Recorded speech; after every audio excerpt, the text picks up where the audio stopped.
দর্শক শুভেচ্ছা জানাচ্ছি এনটিভি নিয়মিত আয়োজন রাষ্ট্রচিন্তায়। আমরা আজকে কথা বলবো জুলাই গণ অভ্যুত্থান, প্রত্যাশা এবং প্রাপ্তি। দুজন অতিথি আমাদের সাথে আজকে উপস্থিত আছেন, আমরা একটু পরিচিত হব। দর্শক, আমার ডানে আছেন ফাতিমা তাসনিম, সদস্য সচিব আম জনগণ পার্টি। আমার বামে আছেন তমিজউদ্দিন টিটু, বিএনপি নেতা এবং নির্বাহী সদস্য আমরা বাংলাদেশি। দুজন অতিথিকে ধন্যবাদ জানাই আজকে স্টুডিওতে আমাদের উপস্থিত হওয়ার জন্য। দর্শক, পুরো অনুষ্ঠান জুড়ে আমি আপনাদের সাথে থাকবো নুরুজ্জামান হীরা। আজকের আলোচনা মূল বিষয় জুলাই গণ অভ্যুত্থান, প্রত্যাশা এবং প্রাপ্তি। একটি গণ অভ্যুত্থান শুধু রাজনৈতিক পরিবর্তন নয়, মানুষের আশা, আস্থা এবং নতুন রাষ্ট্রচিন্তার প্রতীক। প্রায় 2 বছরের উপরে হচ্ছে আমাদের এই জুলাই গণ অভ্যুত্থান সংগঠিত হয়েছে। প্রত্যাশা কতটা পূরণ হয়েছে আর কত পথ এখনো বাকি আছে, আজকের এই বিষয়গুলো নিয়ে দুজন অতিথি বাস্তবতার নিরিখে নিশ্চয়ই আলোচনা করবেন। আমরা একটু প্রথমেই যাই ফাতিমা তাসনিম, আপনার কাছে একটু যেতে চাই। জুলাই আমাদের শিখিয়েছে কিভাবে দাসত্বের শৃঙ্খল থেকে মুক্ত হতে হয়। আমরা কি সত্যিকার অর্থে আপনি মনে করছেন আজকের দিনে 2 বছরের সময় চলেছে জুলাই গণ অভ্যুত্থান, আমরা সত্যিকার অর্থে যে জুলাইয়ের শিক্ষা, দাসত্বের শৃঙ্খল থেকে মুক্তির, আমরা কি সেই পথে আসলে কতটা পাড়ি দিতে পেরেছি বলে আপনি মনে করছেন? ধন্যবাদ আপনাকে এবং আমাদের সাথে যিনি বিজ্ঞ আলোচক রয়েছে তাকেও শুভেচ্ছা জানাচ্ছি। দেখুন, বিগত 2টি বছর ধরে মানুষের ভিতরে যে আশা এবং প্রত্যাশা ছিল এই জুলাই গণঅভ্যুত্থানের পরবর্তী যে বাংলাদেশ, অর্থাৎ আগামীর বাংলাদেশের যে স্বপ্ন নিয়ে জুলাই হয়েছে, সেই প্রত্যাশা ছিল 100%, কিন্তু সেখানে আমাদের প্রত্যাশা পূরণ হয়েছে আমরা দেখি 10%। সেই 10%-এর মধ্যে শুধু এতটুকুই যে আমাদের 12ই ফেব্রুয়ারি একটি জাতীয় নির্বাচন হয়েছে। সেই নির্বাচনের মাধ্যমে একটি গণতান্ত্রিক সরকার এসেছে, যেখানে স্বতঃস্ফূর্তভাবে সারা বাংলাদেশের জনগণ সেখানে পার্টিসিপেট করেছে এবং একটি বিরোধী দল পেয়েছে, যেখানে আমরা দেখতে চাই যে বিরোধী দল সত্যিকারই গৃহপালিত বিরোধী দল না হয়ে সংসদে তারা জনগণের হয়ে কথা বলবে। একমাত্র এর বিষয়টি ছাড়া, অর্থাৎ জনগণের ম্যান্ডেট নিয়ে যে গভর্নমেন্ট তৈরি করা, পলিসি মেকিং করা, এর বাইরে আমরা আসলে জুলাই গণঅভ্যুত্থানে যে স্বপ্ন দেখেছি সেটা আমাদের পুরো। আপনি বলছেন যে প্রত্যাশার তুলনায় প্রাপ্তি একেবারে নগণ্য। আমরা যদি দেখি অন্যভাবে, আসলে আমরা এটাকে দেখি, কারণ গত 55 বছরের যে আপনার ঘূর্ণিধরা সমাজ, বিকলাঙ্গ রাষ্ট্র, এই সকল কিছু মিলে মানুষের প্রত্যাশাটা বেড়ে গিয়েছে। জি, সেই ক্ষেত্রে প্রাপ্তি তো আসলে যে আকারে প্রত্যাশা বেড়ে গেছে, দীর্ঘদিনের ক্ষোভ নিশ্চয়ই আপনি জানেন, তো সেই কারণে কি প্রত্যাশাটা মানুষের বেড়ে গিয়েছে আমরা বলতে পারি না? আসলে আমি সেটাই বলতে চাচ্ছি যে দেখুন, দীর্ঘ 17 বছর ধরে মানুষ ভোট দিতে পারেনি, সেই ভোটের আকাঙ্ক্ষাটা পূর্ণ হয়েছে এবার নির্বিঘ্নে এবং ইতিহাসের সেই আমাদের স্বাধীনতার পর থেকে এই পর্যন্ত এই প্রথম একটা ভোট হয়েছে যেখানে একজন মানুষের প্রাণহানি হয়নি। এটি একটা নির্ভয়, সেটার জন্য নিশ্চয়ই এই অন্তর্বর্তী সরকার একটি তারা ধন্যবাদ পাওয়ার যোগ্য, তাদেরকে ধন্যবাদ দিচ্ছি। এবং আমি এই যে বিরোধী দল যে কোনো প্রকার সহিংসতায় যায়নি, তারা যে ভোটের যে ফলাফল সেটি তারা মেনে নিয়েছে, সেটার জন্য তাদেরকে ধন্যবাদ জানাচ্ছি। এবং সরকারকে ধন্যবাদ জানাচ্ছি এই কারণে যে তারা কোনো প্রকার অতিরঞ্জিত তারা কোনো ধরনের সিদ্ধান্ত নেয়নি, তারা বিজয়ী হয়েও তাদের সংযমটা সেটা ছিল। কিন্তু আমার যেটা বিষয়, তারা 12 তারিখের পর দায়িত্ব নেওয়ার পর, শপথ গ্রহণের পর আপনি প্রত্যেকটা জায়গায় আপনি নির্বাচনী এরিয়া আপনি দেখেন কি পরিমাণ তারা সেখানে দুর্নীতির সাথে তারা যুক্ত হয়ে পড়েছে। তারা স্থানীয় তৃণমূল নেতাকর্মীদেরকে কোনোভাবেই তারা কন্ট্রোল করতে পারছে না, অর্থাৎ সেন্ট্রাল যে কমান্ড রয়েছে সে চেইন অফ কমান্ডটা ভেঙে পড়েছে। চেষ্টা করছে আমাদের সরকার প্রধান যিনি জনাব তারেক রহমান, তিনি কিন্তু চেষ্টা করছেন, ত্রুটি নেই, কিন্তু চেষ্টাটা তাদের ফেল হচ্ছে, বারবার ফেল হচ্ছে। তাহলে সেই ফেল হওয়ার চেষ্টাটার কারণে কি হচ্ছে, এই যে নদী খননের মতো বৃহৎ যে প্রজেক্ট, সেখানে শুধুমাত্র একটি ড্রেনের মতো করে তারা টাকাগুলো তাদের মতো করে। আমরা এই বিষয়ে আসবো ফাতিমা তাসনিম, আপনার কাছে আমরা একটু যেতে চাই। তমিজউদ্দিন টিটু, আপনার কাছে যেতে চাই। যে কথাটি বলছিলেন ফাতিমা তাসনিম, প্রত্যাশার তুলনায় প্রাপ্তি একেবারেই 10% দিচ্ছে। আপনি কি মনে করছেন যে জুলাইয়ের যে স্পিড ছিল, প্রত্যাশা ছিল, শৃঙ্খল থেকে মুক্তি হওয়ার যে আকাঙ্ক্ষা ছিল, সেখান থেকে আমরা কি আসলেই দাসত্ব থেকে মুক্তি হতে পেরেছি কিনা সেটাই বলছিলাম। আপনি কি মনে করছেন? ধন্যবাদ নুরুজ্জামান হীরা ভাইকে এবং ধন্যবাদ তাসনিমা আপুকে, ধন্যবাদ আজকে যারা দর্শকদেরকে। আসলে আমাদের প্রাপ্তি অনেক বেশি, প্রাপ্তিতে প্রত্যাশা কম। তো আমরা একটু পিছনে আমরা যাই। আপনি দেখেন, গত 17টা বছর আমরা গোলামের ভিতরে ছিলাম আমরা, এটা আমরা সকলেই জানি। তো 17 বছরে একটা জঞ্জাল পরিষ্কার করে একদিনে, 2 দিনে, 4 মাসে এটা প্রত্যাশা 100% পূরণ করা কোন সরকার, পৃথিবীর কোন সরকারের সম্ভব না। সেই পথে হাঁটছে কিনা আসেন হয়তো না, আমি আপনাকে বলছি এখানে যদি আপনার একজন ফেরেস্তানি বসায় দেন 4 মাসে, সেও গত 17 বছর জঞ্জাল পরিষ্কার করে মানুষের 100% প্রত্যাশা পূরণ করতে পারবে না। জি। এখন হলো আমাদের দেশ অনুযায়ী, আয়তন অনুযায়ী আমাদের দেশের জনসংখ্যা বেশি, আমাদের দেশের মানুষ আপনার অনেকটাই অসহায় গরিব। জি। তো সেই ক্ষেত্রে আসলে আমাদের প্রত্যাশা অনেক বেশি থাকবে। আর এই ধরেন জুলাই গণ অভ্যর্থনের পরবর্তীতে যে অন্তর্বর্তীকালীন সরকার আসছে, ওনারা সময় কাটিয়েছে, নির্বাচনটা আরো 1 বছর আগে হইলেও তারা ভালো করতো, এটা আমার মতামত, আরো ভালো হইতো। জি। মাত্র এই সরকার আমরা দেখি, জি। আমরা ধরেন হঠাৎ করেই যদি কালকে শপথ নেওয়ার পর আজকে থেকে আমরা সমালোচনা শুরু করে দিই, তাহলে এটা একেবারে আত্মঘাতী হয়ে যায়। কিন্তু আমরা দেখছি পার্শ্ববর্তী আমাদের পরবর্তী সময়ে আমাদের আরো অনেক পরে আপনি নিশ্চয়ই দেখেছেন, আপনার নেপালও কিন্তু গণ অভ্যুত্থান হয়েছে। আজকে জেনজি সরকার, সেখানে বালেন্দ্র শাহ আছে, তাদের যে 100 দিনের যে তাদের যে একটা পরিবর্তন, সে ধরনের 3 মাসের উপরে এখন প্রায় 4 মাস হতে চলেছে, খুব কম সময় নয় কিন্তু আসলে। আচ্ছা, আমরা পাশাপাশি আরেকটি প্রশ্ন আপনাকে দিয়ে রাখি, সেটি হচ্ছে জুলাইয়ের বিপক্ষে দাঁড় করানোর চেষ্টা করছে আপনাদের বিশেষ করে বিএনপি দলীয় সরকার যারা এখন আছেন একসাথে, এটা আসলে কি মানে আসলে কি আপনারা কি জুলাইয়ের বিরুদ্ধে কিনা? আসলে সুন্দর একটা প্রশ্ন করছেন। আসলে শুনুন, আমি আপনাকে বলি, বাংলাদেশের মতো নেপালে নিশ্চয়ই আপনি জানেন, টানা 17 বছর কোনো স্বৈরাচার, কোনো পেশিবাদ একতন্ত্র ছিল না। জি। হ্যাঁ, তো নেপালও তারা গণ অভ্যুত্থান, সরকারের বিরুদ্ধে গণ অভ্যুত্থান জেএনজির সরকার গঠন করেছে। আমাদের তো ভাই, আমরা 17 বছরটা একটা দেশের গোলামি করেছি। জি। আপনাকে এটা চিন্তা করতে হবে। আপনার নিশ্চয়ই, যেহেতু ফাতেমা আপা আছে, আপনি 2রা জুলাই ইনকিলাবের একটা প্রতিবেদন দেখেছেন যে আমাদের প্রাকৃতিক সম্পদ বঙ্গোপসাগরের তলদেশ দিয়ে কিভাবে পাইপ দিয়ে ইন্ডিয়া নিয়ে যাচ্ছে ট্রিলিয়ন ডলার। এটা গত 17 বছর হয়ে আসছে। মানে এই 4 মাসও কি এখন এটার কোনো অগ্রগতি আছে কিনা? আমি আসছি। এখন ধরেন, এটা যেহেতু পত্রিকা প্রতিবেদন আসছে, এটা শর্ট আউট হয়েছে, অবশ্যই সরকার পদক্ষেপ নেবে। সরকার তো পদক্ষেপ নেবে না এটা বলে নাই। আসেন, আমরা ধরেন আমাদের মাননীয় প্রধানমন্ত্রী তারেক রহমান 180 দিনের একটা প্যাকেজ দিয়েছে। 180 দিনের পরে আমরা পক্ষে বিপক্ষে কথা বলতে পারবো যে কতটুকু আমরা সফল হয়েছি, কতটুকু প্রত্যাশা পূরণ হয়েছে, কতটুকু প্রাপ্তি আমরা পেয়েছি। আর আপনি যেটা বলছেন জুলাই গণ অভ্যুত্থানের বিপক্ষে কিনা, এখানে ধরুন উনি একজন রাজনীতি নেত্রী, আমি ওনাকে ভালোভাবে চিনি, ভালো জানি, ওনাকে মন থেকে ভালো জানি। তো উনিও জুলাই গণ অভ্যুত্থানে একজন যোদ্ধা, আমিও যোদ্ধা, আপনিও যোদ্ধা। নিশ্চয় আপনি একটা রাজনৈতিক দলের সাথে আছেন। দেখেন হিরে ভাই, আমি আর আপনি কিন্তু সে 2012 সালের 18 মে যখন 18 দলীয় জোট হয়েছিল, তখন থেকে আমরা আন্দোলন সংগ্রাম করে এসেছি আওয়ামী লীগের বিরুদ্ধে, ফেসিবাদের বিরুদ্ধে। ঠিক আছে, আপনি আমার সাথে রাজপথের সাথে। কিন্তু আজ দেখেন, আমরা বিএনপিকে সবাই বলি যে বিএনপি জুলাইয়ের বিরুদ্ধে চলে যাচ্ছে, জুলাইয়ের বিপক্ষে কথা বলছে। আচ্ছা, আমাকে একটু বলুন, যদি বিএনপির নেতা কর্মীরা মাঠে না নামতো, তাহলে জুলাইটা কি আজও কি সম্ভব হইতো? না, অ্যাবসলিউটলি কখনো সম্ভব ছিল না। তাহলে এটা কিভাবে ধারণা আমাদের আসে? না, এখন মোদ্দা কথা হচ্ছে কিভাবে চিন্তা করি যে বিএনপি জুলাইয়ের বিরুদ্ধে চলে যাচ্ছে, কিভাবে আমরা চিন্তা আসবে কেন? এই যে আমরা দেখলাম যে নিশ্চয়ই আপনারা জানেন যে জুলাই সনদ, যেটা আসলে 133টি অধ্যাদেশ, দীর্ঘ 6 মাস ঐক্যমত কমিশনে বসে যে সংলাপের মাধ্যমে একটা চার্টার তৈরি করা হয়েছে। নিশ্চয়ই আপনি দেখেছেন যে 70% মানুষ হাঁ ভোটে ভোট দিয়েছে জুলাই বাস্তবায়নের জন্য। সেটা সরকার অনেকগুলো এখনো বাস্তবায়ন করছে না, সে কারণে বিরোধী দল দাবি করছে যে বিএনপি জুলাইয়ের বিপক্ষে। আসলে আমি সেটাই বলছি। এটা হলো, আমি আপনাকে বলি, যেমন ওই দিন আপনার সুপ্রিম কোর্টে একটা রায় দিয়েছে তত্ত্বাবধায়ক সরকার এবং গণভোট। জি, এটা হয়ে গেছে। জুলাই সনদের কিছু অ্যামেন্ডমেন্ট আছে, অ্যামেন্ডমেন্টগুলো করার পরে সংসদে উত্থাপন হবে, কোনটা পাস করা যায়, কোনটা সংবিধানের সাথে সাংঘর্ষিক। যেটা সংবিধানের সাংঘর্ষিক, অবশ্যই আমরা দেশে বসবাস করি, আমাদের দেশে নির্দিষ্ট একটা সংবিধান আছে, আমরা ওই সংবিধান দেশটা পরিচালিত হয়। যেটা সংবিধানের সাথে সাংঘর্ষিক, ওগুলো বাদ দিয়ে বাকি জুলাই সনদগুলো বাস্তবায়ন অবশ্য সরকার করবে এবং সরকার দৃঢ় প্রতিজ্ঞ, আমরা সেটা দেখতে চাই, প্রতিজ্ঞাবদ্ধ সরকার। জি, ফাতেমা তাসনিম, আপনার কাছে একটু যেতে চাই। গণহত্যার বিচার, জুলাই যে মানে অন্যতম আমাদের স্পিরিটটা ছিল আসলে, এই যে গণহত্যা হয়েছে, প্রায় 1400 মানুষের জীবন দিতে হয়েছে আসলে, যেটা পৃথিবীর ইতিহাসে একটা বিরল ঘটনা। এই স্বল্প সময়ের মধ্যে 30,000-এর মতো বিকলাঙ্গ, সেই শহীদদের রক্তের দাগ এখনো মুছে যায়নি, মায়ের চোখ থেকে কান্না মুছে যায়নি।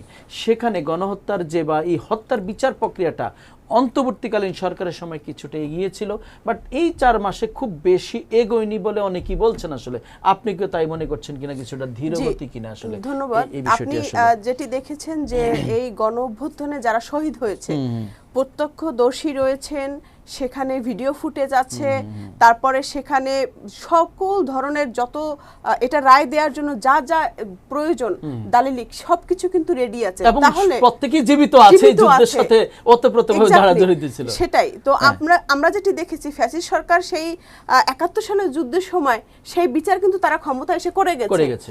কিন্তু আমাদের এই সরকার কিন্তু আমাদেরই প্রত্যাশিত সরকার, এবং আমরা এই সরকারকে বসিয়েছি। আমাদের রাজনৈতিক দল ভিন্ন হতে পারে, কিন্তু সরকারের মতাদর্শ বা সরকারের এজেন্ডা আমার থেকে ভিন্ন না। এটা জনগণের কল্যাণের জন্য ছিল। সবাই মিলে আমরা তৈরি করেছিলাম, একসাথে আমরা কাজ করেছি।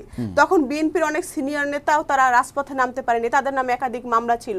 আমাদের নামে মামলা হামলা থাকলেও আমরা তরুণ ছিলাম, রক্ত গরম ছিল, আমরা রাজপথে নেমেছি। বিএনপির কার্যালয়ের সামনে থেকে আমরা মিছিল ধরে নেমেছি। তো যখন কার্যালয়ের শাটার বন্ধ ছিল, দেখা গেছে সেটা 2 মাস 3 মাসও হয়ে গেছে, তারা খুলতে পারেনি, শেখ হাসিনা খুলতে দেয়নি। তো সেই জায়গাটা থেকে আমাদের প্রত্যাশিত সরকারই এই বর্তমান গভর্নমেন্টে আছে। কিন্তু গভর্নমেন্টের কাছে যে প্রত্যাশা, সেটি হচ্ছে গিয়ে সকল জিনিস থাকার পরও আপনারা কেন একটা রায় দিতে পারছেন না? আপনাদের সেই সীমাবদ্ধতা কোথায়? আন্তরিকতার অভাব দেখছেন সরকারের? আপনারা বলছেন যে বিএনপি জুলাইয়ের বিপক্ষে, আসলে সেটাই কি আসলে বেসিক্যালি সেটা না। আমার কাছে মনে হচ্ছে, ধরেন যেটি আমার বিজ্ঞ আলোচক ভাই বলেছেন যে বিএনপি না থাকলে কি আন্দোলনটা হতো? বিএনপি তো ছিল 17 বছর। তাহলে এই যে মানুষ বলে যে 17 বছর আপনারা বালু ট্রাক সরাতে পারেন নাই, আপনারা সফলতা পারেন নাই, এরকম, এবং নেত্রীকে আপনারা মিছিল দিয়ে আপনারা কারাগারে দিয়ে আসছেন। আর শেখ হাসিনা আজকে ইসে যাক, জেলে যাক, দেখবেন মিছিল দিয়ে জেলের তারা শিকল ভেঙে তারা তার নেত্রীকে বের করে নিয়ে আসবে। সেখানে কিন্তু তাদের কোথাও না কোথাও নেতৃত্বের মধ্যে ঘাবলা ছিল, কারণ শেখ হাসিনার কাছ থেকে কেউ না কেউ গণভবন থেকে খাম নিয়ে আসছে। আমাদের কাছে সেই রিপোর্ট আছে, আমরা সেটা জানতে পেরেছি। সেটা অত্যন্ত দুঃখজনক। সিনিয়র নেতা কর্মী যারা রয়েছে, এবং ঢাকায় অ্যাটাক করার কথা বলে মির্জা আব্বাস সাহেব সে ফোন ধরে নেই সারাদিন নেত্রীর, সেই তখন সে রাগ করে সে অনেক ধরনের কথা কিন্তু সে বলেছেন। আমরা সকল বিষয় টুকটাক জানি। তো তাদের বিসমিল্লার ভিতরে গলদ ছিল, অতএব তাদের ভিতরে এইটা থাকা সীমাবদ্ধতার কারণে তারা আজকে কিন্তু এই কথাটা বলার আমাদের সুযোগ আছে যে 17 বছর আপনারা একটা কিছু করতে পারেন নাই। তার মানে আন্দোলন সংগ্রামের যে গণজোয়ারটা, সত্যি যে বিএনপির বিশাল কর্মী বাহিনী না থাকলে এই অর্জন হয়তো আমাদের সম্ভব ছিল না। আমি সেটাই বলছি যে আন্দোলন সংগ্রামের সূত্রপাতটা যদি ছাত্র জনতা যদি না করতে পারতো, তাহলে তারা কিন্তু সম্পৃক্ত হতে পারতো না। কিন্তু তারা সম্পৃক্ত হয়েছে বলেই আন্দোলনটা জোরদার হয়েছে, এবং আন্তর্জাতিক পর্যায়ে তারা সেটা পৌঁছাতে তারা সক্ষম হয়েছে, এবং একটা পর্যায়ে গিয়ে ফ্যাসিস্টের পতন হয়েছে। সুবিধাটা কে নিচ্ছে? সুবিধাটা কিন্তু বিএনপি সরকারই নিচ্ছে, এই দলটি নিচ্ছে।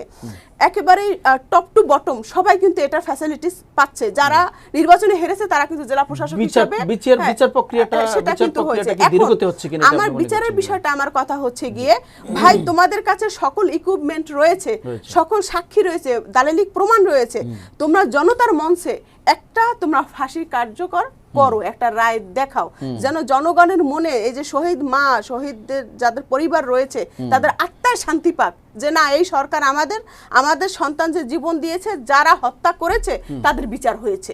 এই জিনিসটা জীবদ্দশা অবস্থায় তারা দেখে যাক, এই জিনিসটা কেন এখানে ঘটছে। এবং এখানে সবথেকে দুঃখের বিষয় এটাই যে গণঅভ্যুত্থানের সময় যে হামলাগুলো হয়েছে, যে শহীদগুলো হয়েছে, সেই যে মামলা, সেই মামলার একটা আসামি এখন পর্যন্ত ধরছে না পুলিশ প্রশাসন। প্রত্যেকটা থানায় কিন্তু, কারণ শেখ হাসিনা নিয়োগ দেওয়া পুলিশ, এই জন্য তারা কিন্তু কোনো প্রকার নিয়োগ দেওয়া পুলিশ হওয়ার কারণে কোনো প্রকার আওয়ামী লীগের নেতাকর্মী তারা অ্যারেস্ট করতেছে না। তাহলে আমার কথা হচ্ছে স্বরাষ্ট্র মন্ত্রণালয় থেকে কেন এই দায়িত্ব অবহেলার কারণে তাদেরকে এখন পর্যন্ত সাসপেন্ড করতেছে না? কেন তাদেরকে ওএসডি করতেছে না? আমরা একটু কাছে ঘুরে আসি। যেটি বলছিলেন যে গণহত্যার বিচার প্রক্রিয়াটা দালিলিক প্রমাণ আছে। আপনি নিশ্চয়ই জানেন এখনো গণহত্যার সাথে বা এই যারা জড়িত তারা প্রত্যেকেই জীবিত আছে। যারা এর বিরুদ্ধে ছিল, অর্থাৎ জুলাই অভ্যুত্থানের পক্ষে ছিল, সেই শক্তিগুলো এখনো জীবিত আছে। দ্বিতীয়ত হচ্ছে যেখানে আমাদের শত শত ভিডিও ফুটেজ আছে, স্বরাষ্ট্রমন্ত্রীর সামনে, পুলিশের আইজির সামনে বলছেন পুলিশরা একটা গুলি করলে একটাই মরে, বাকিগুলো পালায় না। এই যে প্রমাণ, অর্থাৎ তারা যে গুলি করে হত্যা করছে তার প্রমাণ একেবারে স্পষ্ট। সেই অনুযায়ী কি বিচার প্রক্রিয়াটা ধীরগতি চলছে কিনা, এটি আসলে জনমতে আসলে দেখেন আমরা গত সপ্তাহে তো মনে হয় আমরা হাসানুল হক ইনুর এটা বিচার হয়ে জি। গেছে, রায় হয়ে গেছে। জি জি জি তো এখন ওই রায়ের মধ্যে দিয়ে যদি আমরা মনে করি যে বিচার প্রক্রিয়া দৃঢ় হচ্ছে, বিচার প্রক্রিয়া হচ্ছে না, তাই এটা আমরা তো ভুল ধারণা। সেটা নিয়ম Please, দ্বিমত আছে আমি অনেকেরই আসলে। please, তার তো মৃত্যুদণ্ড হওয়ার কথা ছিল। আমরা মানুষ আরো- সেখানে ওনার 10 মামলা আরো বছর। আছে, জি। হ্যাঁ, আরো মামলা আরো আছে। এই একটা মামলা ওনার মৃত্যুদণ্ড হয়েছে, আপনার সারা জীবন হয়েছে, 10 বছর 10 বছরের কারাদণ্ড, সাজা হয়েছে। হ্যাঁ। জি তো আপনার দেখেন পুলিশে যারা আছে এখনো গাপনি মারা সে আওয়ামী লীগের ফেসিস্টের দালালরা আছে। সরকার অন্তর্বর্তীকালীন সরকারের সময় কিছু লোককে বাধ্যতামূলক অবসর পাঠিয়ে দিয়েছে, কিন্তু এ খুব সরকার- বেশি না, এটা এখনো সম্ভব না। এ সরকার ট্রেস আউট করে পাঠাচ্ছে। আমি আপনাকে একটা রাষ্ট্রযন্ত্র, আপনার যদি আমাদের সকল পুলিশ অফিসারদেরকে একদিনে ক্লোজ করবেন, রাষ্ট্রযন্ত্র তো চলবে না ভাই। চলবে না, হ্যাঁ। হ্যাঁ, আপনার এগুলো আছে ট্রেস আউট করে আস্তে আস্তে আস্তে সরকার কিন্তু অন পদক্ষেপ দ্য আদার নিচ্ছে। হ্যান্ড তুমি যদি টিটু, আমরা যদি বলি, আমরা সেই সময় বলেছিলাম এখন গণ অভ্যুত্থানে প্রায় 2 বছরের অধিক সময় চলছে। এই 2 বছরের মধ্যে যদি আন্তরিক হয় কোনো সরকার, 64 জেলা যদি আপনি 64,000 পুলিশ নিয়োগ দেয় শর্ট টাইম ট্রেনিংয়ের মাধ্যমে, নিশ্চয় আপনিও জানেন 1 মাসের ট্রেনিং দিয়ে তাকে মাঠে পাঠানো যায়, পর্যায়ক্রমে আস্তে আস্তে ট্রেনিং বাড়িয়ে ট্রেনিং করিয়ে নিবে। এটা কিন্তু সম্ভব যদি আন্তরিক হয়, এটা খুব বেশি অসম্ভব না। এতে করে কি সরকারও কিছু আন্তরিকতার অভাব আছে আমি কিনা আপনাকে আসলে? অন্তর্বর্তীকালীন সরকারের আমি সময়ও বলি বা এখনো না, বলি আমি যদি। অন্তর্বর্তীকালীন সরকারটা আনবো না, যেহেতু আপনার বিএনপি সরকার 4 মাস হয়েছে মাত্র। জি। আমি ওনাদের কথাই বলবো। অন্তর্বর্তীকালীন সরকার কি করে গেছে এটা নিয়ে আমরা কথা নাই বলি। ওনাদের যেমন সফলতা আছে, ব্যর্থতাও আছে। সফলতা যেমন ডক্টর ইউনূস তখন আসে, শপথ গ্রহণ করেছে, দেশটা পরিচালনা করেছে, প্রেসিডেন্টকে বিদায় করেছে, প্যাসেজ বিদ্রোহ সংগ্রাম করেছে, একটা সুন্দর নির্বাচন দিয়েছে। আবার ব্যর্থতাও আছে ওনাদের। ব্যর্থতাও আছে। হ্যাঁ, তো আমি কথা বলবো এটা যে আমরা দেখেছি বিজ্ঞপ্তি যে পুলিশের কনস্টেবল নিয়োগ হচ্ছে, এসএ নিয়োগ হচ্ছে, এসএ নিয়োগ হচ্ছে, এটা প্রক্রিয়াক্রমে চলবে, আস্তে আস্তে হবে। আর যেটা আপনার আমার শর্ট ট্রেনিং দিয়ে যদি এদেরকে আপু যেটা বলেছেন যে 75 সালে 15ই আগস্ট বঙ্গবন্ধু শেখ মুজিবুর রহমানের হত্যা করার পরে শেখ হাসিনা 2009 সালে ক্ষমতা আসার পর বঙ্গবন্ধু হত্যার বিষয় শুরু করেছে প্রক্রিয়াটা। জি তো যেহেতু 2024 জুলাই আন্দোলনে অনেক আমাদের ভাইরা, যেমন ওই দিন একটা ছোট বাচ্চা শিশু তার মায়ের কোলে নিরাপদ ছিল না, গুলি করে মেরে ফেলছে। 30,000 প্রায় বিকলাঙ্গ হয়ে গেছে, চোখে দেখে না, অন্ধ হয়ে গেছে, এক চোখ কানা, এক পা কানা, হাত নেই, পা নেই। হ্যাঁ, তো এটা আসলে বিচার প্রক্রিয়া হবে এবং এদের বিচার হবে, যথাযথ বিচার হবে, এটা আপনারা ধরে রাখেন। বাংলাদেশের মানুষের সামনে বিচারগুলো হবে এবং যারা আসামি, একটা হত্যা মামলার একটা আসামিও ছাড় পাবে না। আইনের গতিতে চলছে এবং আমরা আমাদের ধরনের আগে কখনো আইনের স্বাধীনতা ছিল না ভাই, এখন আস্তে আস্তে আইনের স্বাধীনতা হচ্ছে। মানে আপনি বলছেন এখন তত্ত্বাবধায়ক সরকার নিয়ে কথা বিচার বলি। বিভাগের স্বাধীনতা এখন অবশ্যই পুরোপুরি আছে বলে মনে হয়। আসতেছে, এখানে কেউ হস্তক্ষেপ করছে না, কিন্তু এখন কেউ হস্তক্ষেপ করছে না। হ্যাঁ, তো আমরা একটু অপেক্ষা করি, আমরা সরকার একটু সময় দিই, অবশ্যই বিচারগুলো হবে। বিচার আমিও চাই, আমিও আপুর মতো আপনার মতো আমি জুলেন আন্দোলনের যোদ্ধা, আমিও যোদ্ধা, আমারও মনে কষ্ট আছে। আমার সামনে অনেকের গুলি করে মেরে ফেলছে। যেদিন আপনার 18 জুলাই 2024 আপনি আমার অফিসটা চিনেন, শাহজাদপুর ছিল, ওই গলিতে শুক্রবার ছিল, 4 জনকে আমার অফিসের সামনে গুলি করে মেরে ফেলছে। তাহলে একটা গলিতে যদি 4 জন মারা যায়, তাহলে সারা বাংলাদেশে কি অবস্থা হয়েছে? দালিলি প্রমাণ আছে 1400, আমার তো মনে হয় আরো বেশি মারা গেছে। জি, দালিলি প্রমাণ আছে 1400। একটা চমৎকার বিষয় তুলে এনেছেন জনাব। হ্যাঁ, জি। তো এখন অবশ্যই আমরা বিচার প্রক্রিয়া শুরু হয়ে গেছে, যেহেতু হাসানুল হক ইনুটা একটা রায়ের মাধ্যমে বিচার প্রক্রিয়া শুরু হয়ে গেছে। অবশ্যই বিচার হবে এবং আমরা বিচার চাই, আমরা বিচারের পক্ষে, সরকার বিচারের পক্ষে, সরকার বিচার করবে। জি, দর্শক আপনারা দেখছিলেন জুলাই গণ অভ্যুত্থান, প্রত্যাশা এবং প্রাপ্তি। দুজন অতিথি কথা বলছেন, তমিজুদ্দিন টিটু বিএনপি নেতা, নির্বাহী সদস্য আমরা বাংলাদেশি। কথা বলছিলেন ফাতিমা তাসনিম, সদস্য সচিব আম জনগণ পার্টি। ছোট্ট একটা বিরতি যাচ্ছি, বিরতির পর আবারও ফিরে আসছি, আমাদের সাথেই থাকুন।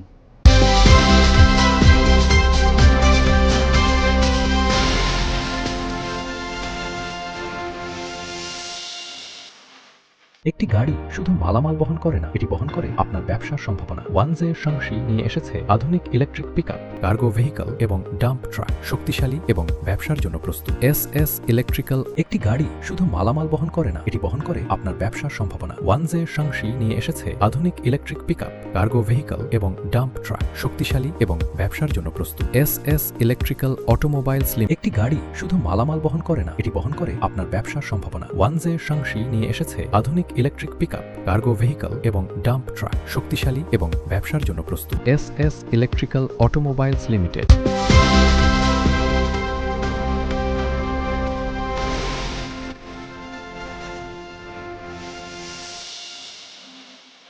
ধন্যবাদ জানাচ্ছি দর্শক।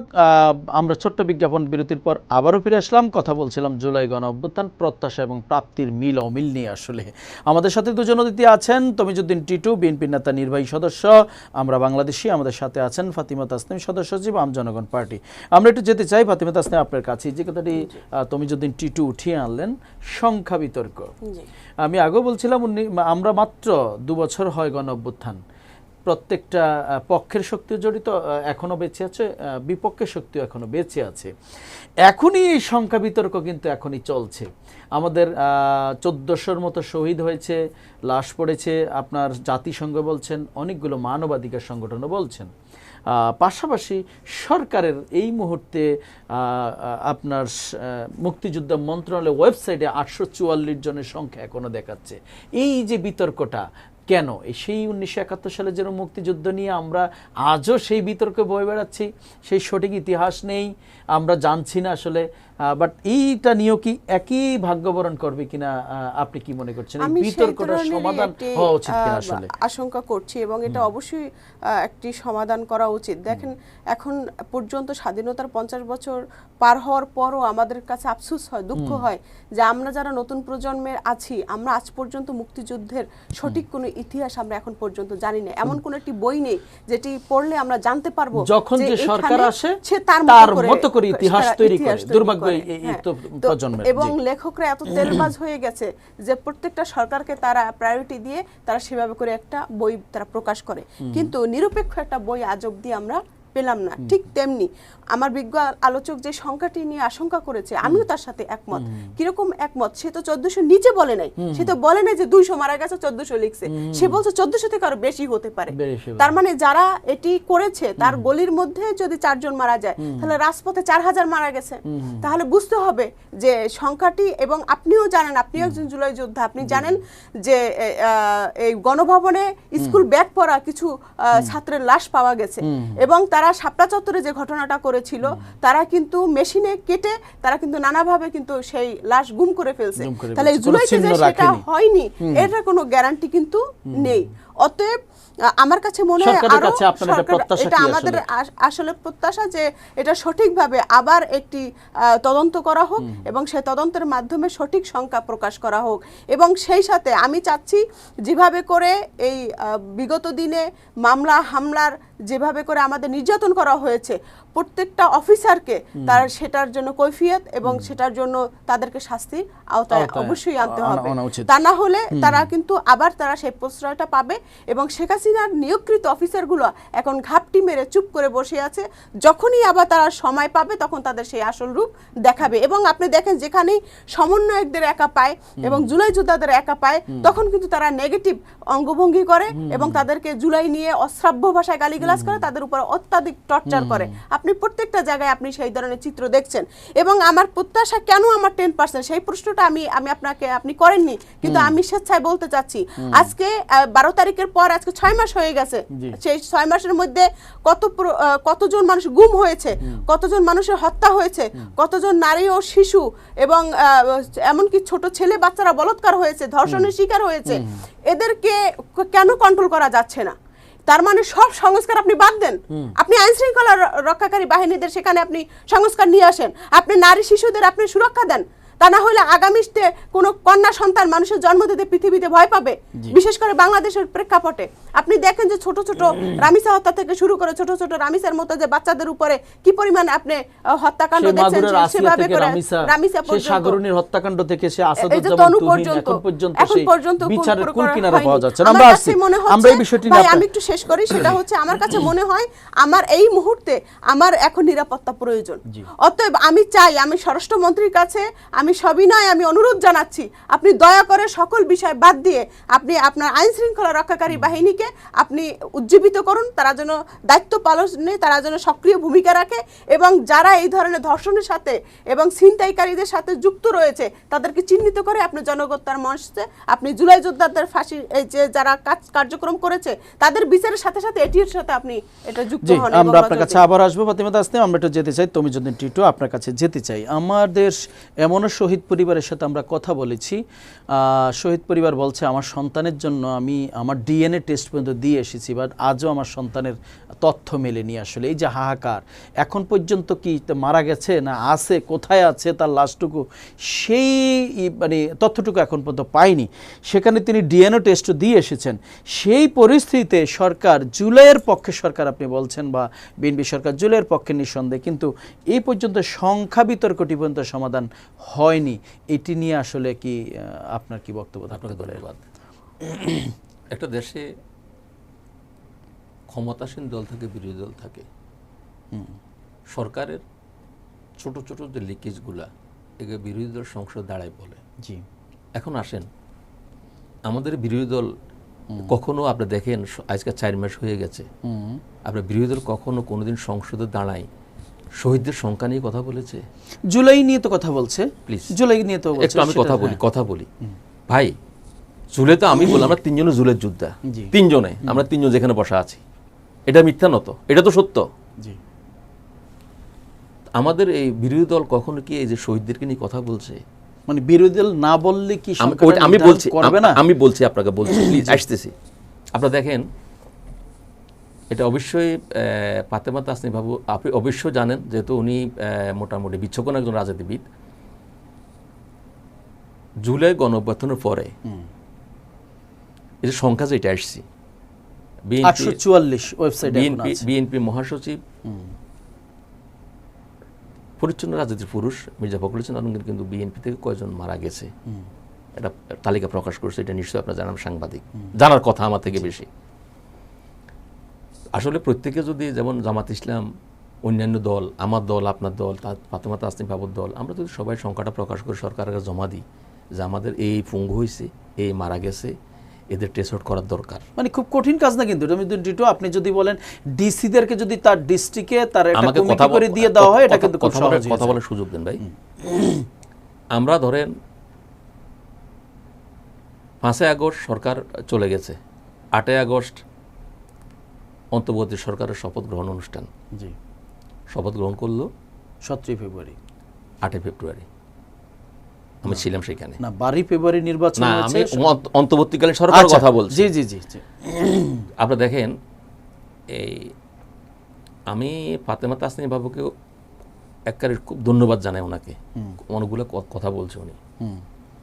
আমাদের আজকে দেখেন আপনি, মবটা সৃষ্টি হয়েছে, মব সৃষ্টি হওয়ার কারণে আমরা অনেকগুলো জিনিস হাইড হয়ে গেছে। মব সৃষ্টি হওয়ার কারণে অনেক নারী নির্যাতিত হয়েছে, মব সৃষ্টি হওয়ার কারণে অনেক ভদ্রলোক অপমানিত হয়েছে, মব সৃষ্টি হওয়ার কারণে অনেক আত্মহত্যা করেছে। আমাদের মবটা সৃষ্টি হয়েছে কেন? মব সৃষ্টি হয়েছে কোত্থেকে? আমরা শুধু ভাই যারা ক্ষমতা আছে ওদের দোষ দিলাম, যারা বিরোধী দল আছে ওদের দোষ দিলাম। আমরা একটু পিছনে যাই, পিছনে যাওয়ার পর পিছন থেকে আমরা শুরু করি। আমি বর্তমান নিয়ে চিন্তা না করি, আমার অতীতে কি ঘটেছিল, আমি ভবিষ্যতে কি করব, এগুলো নিয়ে একটু আলোচনা করি আমরা। মবের কারণে অনেকগুলো থমকে গেছে দেশটা একটা সময়, মবের কারণে।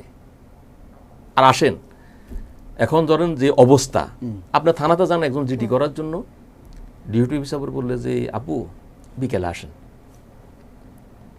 আমি আপনাকে একজাক্ট কথাটা বলছি। এখন কিছুটা সুবিধা হয়েছে, অনলাইনও এখন আমি সুবিধা না আছে। আমি আপনাকে আমরা সংখ্যার বিতর্কটা নিয়ে আপনার আমি আসতেছি কথা বলে সুযোগ দিবেন তো আপনি। জি, আপনার আমি আপুর কথাগুলো বলছি, সংখ্যার কোটা আসছি, যেহেতু আমি ধরেন সরকারি কোনো গোয়েন্দা সংস্থার লোক না যে আমি সঠিক সংখ্যাটা আপনাকে বলতে পারবো। না না, আমি আমার করণীয় কি, আমি আপনাকে বলি, আমি আমার গলির কথাটা বলছি। আমি কোনটা বললাম? আমি তো ধরেন 8 ডিসেম্বরের আগে একটা দলের মহাসচিব ছিলাম নাকি? আমার দলের কয়জন জেলে গেছে, যজন জেল খেটেছে, কয়জন আহত হয়েছে, কয়জন নিহত হয়েছে, এটা আমি জানি। আপনার দলটা আপনার জানেন, ওনার দলটা উনি জানি। একজন ডিসি এটা বলতে পারবে না, আর একজন ডিসিটা বলতে পারবে না পাঠাবে কাকে? পুলিশকে। ভাই পুলিশও তো আমাদের বিগত সরকার আমাদের দালাল, ওরা কি সঠিক তথ্যতে আপনাকে দেবে? দিবে কিনা আমার বলেন।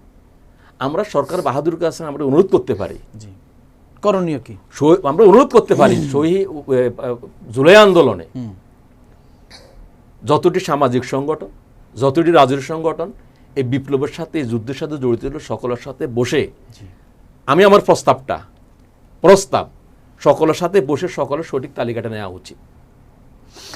জনাব তমিজউদ্দিন টিটু, গত 4 মাসের এই সরকারি কর্মকাণ্ডের সাথে যে বিরোধী দলের সম্পৃক্ততা, এটা কি আপনি বিরোধী দলের কর্মকাণ্ড কি ব্যর্থ মনে করছেন না সফল? আমি আপনাকে বলি, আমি মনে করি যে সরকারের সাথে বিরোধী দলের যে কর্মকাণ্ড, এটা আপনার একটা গণতান্ত্রিক রাষ্ট্রে এই প্র্যাকটিস হওয়া উচিত। আমি সংসদও কথা বলবো, বাইরেও আমি আসি প্রতিবাদ করব। এবং দেখেন আপনি, এটা কি গৃহপালিত বিরোধী দল নয়। আমরা যেটা বিগত সরকারে দেখেছি, জাতীয় পার্টি বিরোধী দল, গৃহপালিত বিরোধী দল ছিল, এটা গৃহপালিত বিরোধী দল নয়। তারাও জনমত তৈরি করার চেষ্টা করছে, তারা জুলের এই সনদ নিয়ে কথা বলছে, তারা আপনার গণভোট নিয়ে কথা বলছে, সংসদে যেমন কথা বলছে, তারা সংসদের বাইরেও কথা বলছে।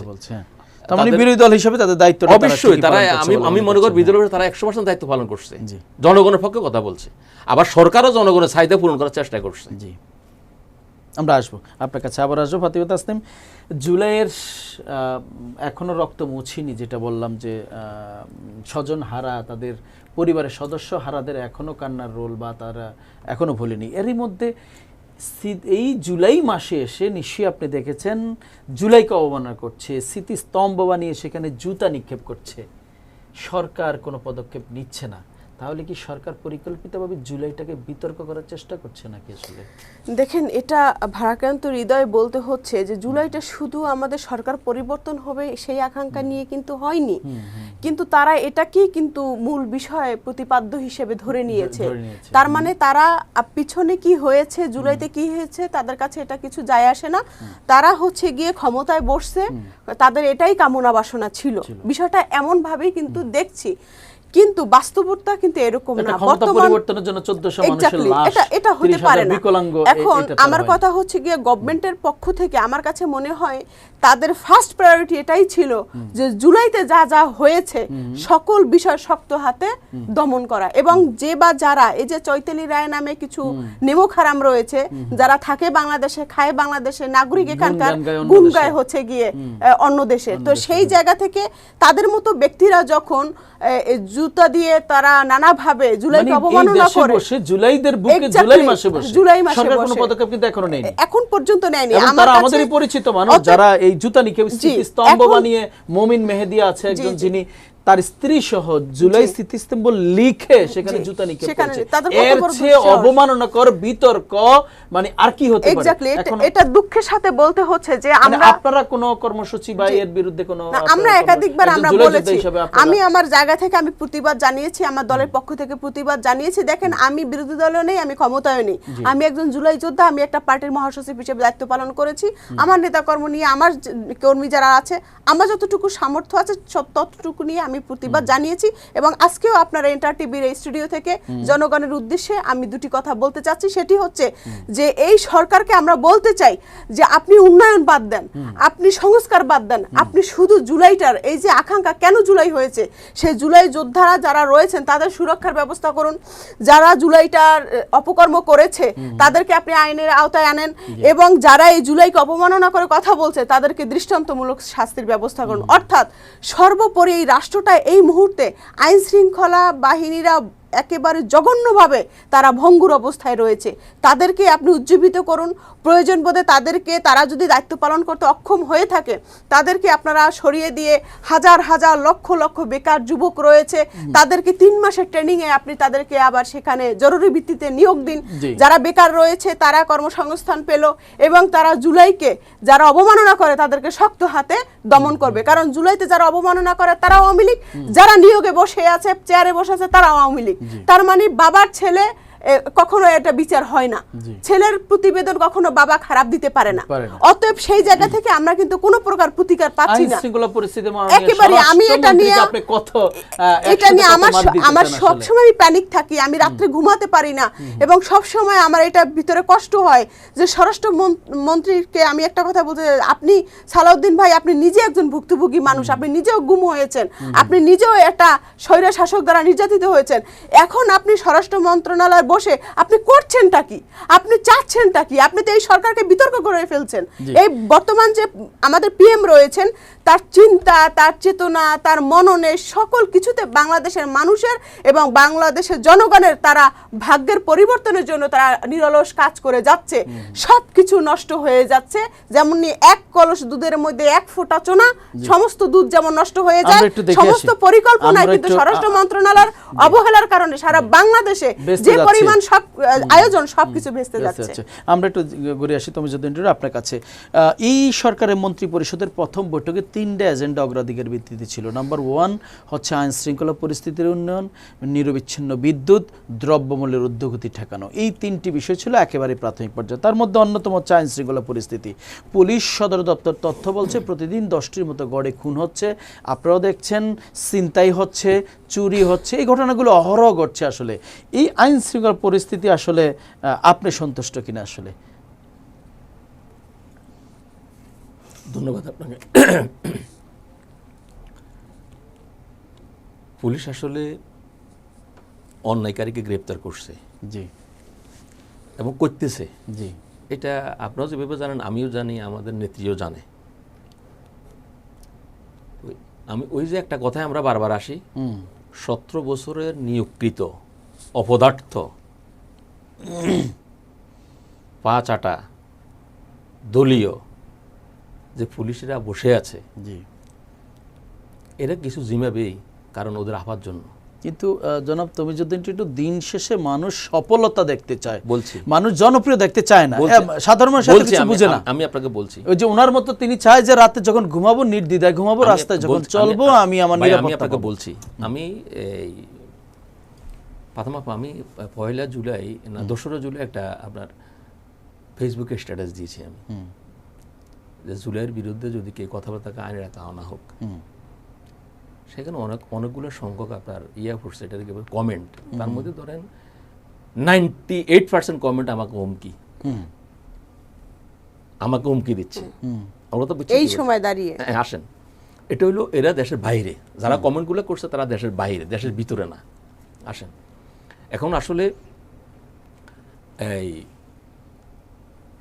সরকার যেমন চেষ্টা করতেছে, চেষ্টা কোনো ত্রুটি নেই। কিন্তু এখন ভাই, একটা থানাতে যদি 50 জন পুলিশ থাকে, তার মধ্যে 30 জন যদি ভাই আওয়ামী লীগের হয়ে থাকে, তো আমি উপরে বসে কি করবো আমরা বলেন? মানে সেটা তো আমি আপনাকে বললাম যে জনগণ কিন্তু এত কিছু বুঝবে না ভাই। জনগণ, সাধারণ জনগণ চায় নিরাপত্তা। জনগণ বুঝে, জনগণ যে বুঝে না, জনগণ বুঝে, জনগণ বুঝে। আর জনগণের বুঝার সেই সক্ষমতাও আছে। আপনারা দেখেন, একটু সার্ভে করে দেন, জনগণ বলবে ভাই এরা ওই স্বৈরাচারের ফ্যাসিস্টের দালাল। জনগণ বলে কিন্তু ফ্যাসিস্টের দালাল।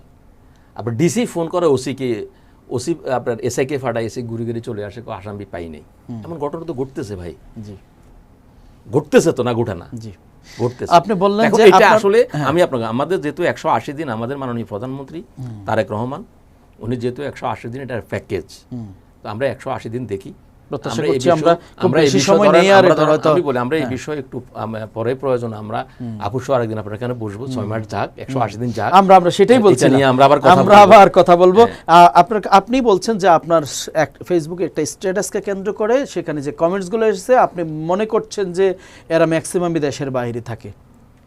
স্মৃতিস্তম্ভের মধ্যে জুতা দিয়ে নিক্ষেপ করা, এখনো তিনি বাংলাদেশে আছেন, তার বিরুদ্ধে কোনো ব্যবস্থা এখনো নেওয়া হচ্ছে না। আপনি এই বিষয়ে এটা অত্যন্ত দুঃখজনক, অত্যন্ত লজ্জাস্কর বিষয় বাংলাদেশের জন্য, আমাদের জন্য। যারা শহীদ হয়েছে, শহীদের রক্তের সাথে মেনে করা হবে যদি কাকে গ্রেফতার করা না হয়। মানে এখন সরকার করছে না। আমি সরকার বাহাদুরকে বলবো, 7 অবিলম্বে 7 তারিখে যেই দিন হচ্ছে বাংলা ব্লকেট ছিল গত 2024 সালে, সেই দিনই তিনি এই স্থিতিস্তম্ভ বানিয়ে সেখানে জুতা নিক্ষেপ করেছেন। আজকে 12 তারিখ, মাননীয় স্বরাষ্ট্রমন্ত্রী সালাউদ্দিন বেগকে বলবো, 11 তারিখ সালাউদ্দিন বেগকে বলবো, ওকে যত তাড়াতাড়ি আইনের আওতায় আনা হোক। জি, থ্যাংক ইউ। আমরা সেটাই দেখতে চাই, জুলাইয়ের যে স্পিরিট, জুলাইয়ের যে আত্মত্যাগ, সেই আত্মত্যাগের সাথে আসলে এটা নিশ্চয়ই যায় না। আমরা একজন জুলাই যোদ্ধা হিসেবে সেটাই মনে করি। আসলে জনাব ফাতিমা তাসনিম, বিদেশি বিনিয়োগ বাড়লেও আমাদের দেশ কিন্তু এগোচ্ছে না। বিনিয়োগ কিছুটা সন্তোষজনক হলো। সবচেয়ে দুর্ভাগ্যের বিষয় হচ্ছে ঘানা এবং উগান্ডার মতো দেশের পিছনে আমরা পড়ে আছি আমরা বিনিয়োগে। তো এইখানে কি মানে আমাদের রাষ্ট্র পরিচালনার ব্যর্থতাটা আসলে কোথায় মনে করছেন? আসলে আন্তরিকতা নাকি সত্যিকার অর্থে আমরা এগোতে কেন পারি না আসলে মনে করছেন? আমার কাছে মনে হয় সঠিক জায়গায় যোগ্য মানুষটা বসছেন না। কারণ বাংলাদেশের যিনি এখন গভর্নর হয়েছেন তিনি একজন সোয়েটার ব্যবসায়ী। জি। এখন আপনি ভাবেন যে সে কিভাবে এই যে বাংলাদেশের মানুষ যারা ঋণ নিয়েছে, যারা ঋণ খেলাপি হয়েছে, তাদের অর্থটা সে কিভাবে উদ্ধার করবে? সে নিজেও তো ঋণ খেলাপি। যেই দেশে ধর্মমন্ত্রী থাকে ঋণ খেলাপি, তাহলে সেক্ষেত্রে আপনি একবার ভাবেন তাদের অর্থনীতি গভর্নর থাকে ঋণ খেলাপি, তিনি কার ঋণ? মানে যারে দিয়ে ভূত ছাড়াবেন তারে ধরছে ভূতে, মানে অর্থাৎ সরষের মধ্যে ভূত। সেক্ষেত্রে মানে কেন এটা হচ্ছে? আপনি দেখেন যোগ্য মানুষ নেই, অভাব আছে কি মনে করছেন আসলে? অন্তর্বর্তী সরকারের কথা আপনি বাদ দেন, ভাই যেটি বলছে তার সাথে আমি একমত। সে তার কর্মকাণ্ডের দায় এখানে বর্তমান সরকারকে বর্তায় না, কিন্তু এই সরকার থাকাকালীন কয়টা গার্মেন্টস ফ্যাক্টরি বন্ধ হয়েছে? অনেকগুলো। আমি আপনাকে হিসাব দিতে পারি, আপনি 300 অধিক। এবং সম্প্রতিকালও আরো ভয়ানক অবস্থা গাজীপুরে অনেকগুলো কারখানা। এখন এক একটা গার্মেন্টসে যদি 1000 শ্রমিক থাকে, তাহলে আপনি একটু হিসাব করে বলেন 300 গার্মেন্টসে কত হাজার শ্রমিক আপনি সে বেকার হয়ে গেল। এই শ্রমিকদের ভাত চলে, তাদের খাওয়া চলে, মানে মৌলিক যে অধিকার সেটা তো চলে, তাহলে এটা আসবে কোথা থেকে? এর অপরাধ জগতের সাথে জড়িয়ে পড়বে। এই যে আপনি দেখেন এই যে বাংলাদেশে কি পরিমাণ অটোরিকশা গুলো চলছে, সেটার কিন্তু কোনো প্রকার কিন্তু প্রতিকার নাই। এই অটোরিকশারা কিন্তু তারা ভ্যাট দিচ্ছে না, ট্যাক্স দিচ্ছে না, কিন্তু আমি গাড়ির ট্যাক্স দিচ্ছি, আমি করছি, সেক্ষেত্রে আমার গাড়ির স্পিড কিন্তু স্লো হয়ে যাচ্ছে। এটি কিন্তু দেখার মতো আমার কেউ নাই। এর পাশাপাশি আপনি যেটি দেখছেন যে আমরা যেটি আপনি বললেন যে অর্থনৈতিক অবস্থা ভঙ্গুর কেন, বিদেশি বিনিয়োগ, সেক্ষেত্রে বাংলাদেশের সরকার এখন পর্যন্ত চমকপ্রদ এমন কোনো কিছু দেখাতে পারেনি যে তারা আকর্ষিত হয়ে এখানে আসবে। বরং এখানে এমন একটা পরিবেশ তৈরি করা হচ্ছে যে ওই বিনিয়োগকারী এখানে আসলে সে নিরাপত্তাহীনতায় ভোগে, সে পার্সেন্টেজের অন্তর্বর্তীকালীন সরকারের সময় অনেক উদ্যোগ নিয়েছিল বিডার মাধ্যমে। আমরা দেখেছি মহাযজ্ঞ দেখেছি, কারণ ছিল বলছিল তখন যে রাজনৈতিক স্থিতিশীলতা নেই, নির্বাচিত সরকার নেই, এখন তো আছে। তো সেই ক্ষেত্রে বিডা কেন এখন পর্যন্ত একটা প্রোগ্রাম করলো না? এখন পর্যন্ত কেন আমাদের বর্তমান যিনি পিএম রয়েছে জনাব তারেক রহমান, তিনি অত্যন্ত জনপ্রিয় একজন মানুষ এবং উনি রাষ্ট্রের জন্য সত্যিকারই একজন মহানায়ক। তিনি দীর্ঘ 16টি বছর তিনি বিদেশে কাটিয়েছে, সে জানে কিভাবে করে বিনিয়োগকারীদের বাংলাদেশে ইনভেস্ট করাতে হয়, সেই কারিশমা সে জানে। তাহলে এই যে বিভিন্ন গানে তাকে বলা হয় যে আমার বন্ধু মহাজাদু জানে, আমি চাই বিনিয়োগকারীদের ক্ষেত্রে সে এনে আমার বন্ধু সত্যিকারই জাদু কারিশমাটা দেখায়। জি, ধন্যবাদ। তিনি বলছিলেন আসলে ফাতেমা তাসনিম, এই যে বিনিয়োগটা বাংলাদেশে যদি নতুন করে বিনিয়োগ না আসে, আসলে নিশ্চয়ই রাষ্ট্র খুব বেশি আগাবে না, অনেক কিছু আমরা করলেও আসলে আমরা কি মানে সীমাবদ্ধতাটা আমি কোথায় আপনাকে যদি বলি, আমাদের এখন নির্বাচিত সরকার আছে, আমাদের গণতন্ত্র আছে, রাজনৈতিক স্থিতিশীলতা এখন আছে, তো বাট বিনিয়োগ কিন্তু আকৃষ্ট আমরা করতে পারছি না। কারণটা কি? আমরা যদি কিছু কিছু বিষয় যদি দেখি, আমাদের নিশ্চয়ই জানেন যে অবকাঠামোত আপনার যোগাযোগ ব্যবস্থার উন্নতি, আপনার নিরবিচ্ছিন্ন বিদ্যুৎ, এই জিনিসগুলো জড়িত, আরও কিছু জড়িত, আমাদের আমলাতান্ত্রিক কিছু জটিলতা আছে। আমরা ডেনমার্কে একদিনের মধ্যে আপনার ব্যবসায়িক কাগজপত্র মানে সংগ্রহ করা যায়, সিঙ্গাপুরে একদিনের মধ্যে করা যায়, আপনার সংযুক্ত আরব আমিরাতে 1 থেকে 3 দিনের মধ্যে করা যায়, ডেনমার্কে কয়েক ঘন্টার মধ্যে করা যায়, যুক্তরাজ্য করা যায় 24 ঘন্টার মধ্যে, কানাডাতে 1 থেকে 3। বাংলাদেশে এই কাগজপত্রগুলো ব্যবসা করার জন্য আপনার দিন তারিখ দিয়ে বলা যায় না। এই এই এই জিনিসগুলো আসলে সরকারের নজরে আছে কিনা আসলে কি মনে করছেন? আপনি নিজেও ব্যবসা করতে গিয়ে জিনিসগুলোর অনেকবার আপনি আমি আপনাকে বলি, শুনুন, বাস্তবতার মুখোমুখি হতে হয়েছেন আপনি। ফাতেমা আপুকে একটা বলছে যে উনি দেশের বাইরে 16-17 বছর ছিলেন, আর সবচেয়ে বড় কথা হলো উনি শহীদ রাষ্ট্রপতি জিয়া রহমানের সন্তান, উনি মরহুমা বেগম খালেদা জিয়ার সন্তান, 3বার প্রধানমন্ত্রী ওনার মা, উনি রাজনীতি পরিবারের। তো মাহাতির ইয়াতে আপনার এই মালয়েশিয়ার প্রধানমন্ত্রী যেটা বলছে আনোয়ার ইব্রাহিম আমার বন্ধু জাদু জানে, আসলে জাদু জানে যে শ্রম বাজারটা আমরা দীর্ঘদিন বন্ধ ছিল, সেই শ্রম বাজারটা অলরেডি উন্মুক্ত হয়ে যাচ্ছে, অলরেডি হচ্ছে ইনশাআল্লাহ। এটা আমাদের জন্য এটা আমাদের সুখবর। এবং ধরেন জাপান আমাদের বিনিয়োগ করার জন্য অলরেডি প্রাইম মিনিস্টারতে মিটিংও করছে। জি, তারপরে আপনার উনি ইয়াতে গেছে, চায়না গেছে, চায়না বিনিয়োগ করবে বাংলাদেশ। মানে আমলাতান্ত্রিক সীমাবদ্ধতাগুলো জরুরি ভিত্তিতে কিন্তু এগুলো সমাধান করা উচিত, কিন্তু ইনভেস্টমেন্টের জন্য। আমি আপনাকে বলি, এই আমাদের একটা সমস্যা আছে বাংলাদেশ, সবচেয়ে বেশি সমস্যা হলো বাংলাদেশ। কি সমস্যা? সময়টা প্রশ্ন করতে পারেন। আমরা পরীক্ষাটা দিয়ে এখন রেজাল্ট চাই 1 ঘন্টার ভিতরে।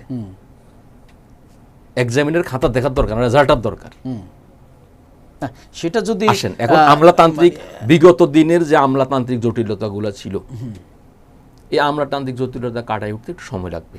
না, এটা একটা নির্দেশনার বিষয়। আপনি যদি প্রাইম মিনিস্টার বা সংশ্লিষ্ট মন্ত্রণালয় নির্দেশনা দেয় ব্যবসায়িক কাগজপত্র 24 ঘন্টার মধ্যে আপনাকে দিতেই হবে, আপনার না দিলে তিনি যদি কমপ্লেন করেন আপনাকে আইনের আওতায় আনবে। এই ধরনের নির্দেশনাগুলো কি আমরা দিতে পারি না আসলে? আমরা কিন্তু চাইলে আমরা সম্ভব কিনা এটার জন্য সময় সরকারের মেয়াদ ডিপেন্ড করে। আমি আপনাকে বলি, শুনুন, এখন সিটি কর্পোরেশনের ট্রেড লাইসেন্সগুলো সিটি কর্পোরেশন দেয়। জি জি আসেন, এখন ধরেন সেখানে আমাদের দক্ষিণে আছে সালাম ভাই, জি, উত্তরে আছে মিল্টন ভাই। জি, এখন যদি এটা প্রাইম মিনিস্টার ওনাদেরকে বলতে হয়, ওনাদের সদিচ্ছা লাগবে। হ্যাঁ, আমি সেটাই বলছি, সংশ্লিষ্ট বলি না, ওনার সদিচ্ছা লাগবে। আসেন, এখন আপনি যাবেন ধরেন যোগাযোগ মন্ত্রণালয়, সচিবের কাছে গেলেন, এখন প্রাইম মিনিস্টার নির্দেশনা আছে যে আমার কোনো জনগণ 5 মিনিটের বেশি কোনো টেবিলের সামনে যেন বসতে না হয়, এটা আমি জানি। হ্যাঁ, সেই নির্দেশনা দেওয়া আছে। জি, এখন এই নির্দেশনা আমার ওই সচিব মানে কিনা, মানে মানতে তো বাধ্য। তিনি যদি সরকারের কর্মচারী হয়ে থাকেন, রাষ্ট্রের তত্ত্ব মানতে বাধ্য। আমি একটু আগে কি বললাম, ডিসি ফোন করে ওসিকে, ওসি ফোন করে এসআইকে, এসআই ঘুরে আসি বলে আসামি পাই নাই। জি, এভাবে চলছে। এখন ধরেন প্রাইম মিনিস্টার তো অলরেডি নির্দেশনা দিয়ে দিছে। জি, এখন আমলাতান্ত্রিক জটিলতা তো আমাদের ফ্যাসিবাদ মুক্ত আমরা এখন হইতে পারি নাই ভাই। জি, আমরা এখনো সচিবালয়টা এখনো ভারতের র মুক্ত হইতে পারি নাই ভাই। জি, এগুলো একটু সময় লাগবে। জি, আমরা আশা করছি সেটাই যত দ্রুত সম্ভব রাষ্ট্রকে এগিয়ে নিতে আসলে আদর্শিক এবং আন্তরিক মানুষ দরকার। আসলে আমরা সেটাই প্রত্যাশা করছি। জনাব তৌহিদুজ্জামান টিটু, আপনাকে ধন্যবাদ জানাচ্ছি। ধন্যবাদ জানাচ্ছি জনাব ফাতিমা তাসনিমা, আপনাকেও আমাদের স্টুডিওতে আজকে সময় দেওয়ার জন্য। দর্শক, আপনারা দেখছিলেন জুলাই গণ অভ্যুত্থান, প্রত্যাশা এবং প্রাপ্তি। কথা বলছিলাম বাস্তবতার নিরিখে দুজন অতিথি। আজকের আলোচনা থেকে স্পষ্ট, প্রত্যাশা এবং প্রাপ্তির মূল্যায়ন চলমান একটি প্রক্রিয়া। অর্জন যেমন আছে তেমনি চ্যালেঞ্জও রয়েছে। গুরুত্বপূর্ণ হলো গণতন্ত্র, জবাবদিহিতা এবং আইনের শাসনের পথে অগ্রগতি অব্যাহত রাখা। আইনের শাসনের পথে মতভেদ থাকতেই পারে, কিন্তু এটি উন্নত এবং ন্যায়ভিত্তিক বাংলাদেশ গড়ার লক্ষ্যে সকলেই একমত হওয়া উচিত এবং এগিয়ে যাওয়ার পথে থাকা উচিত বলে মনে করছি। দর্শক, আগামী দিনে দেখা হবে নতুন কোনো বিষয় নিয়ে। সে পর্যন্ত ভালো থাকবেন। আল্লাহ হাফেজ। আসসালামু আলাইকুম।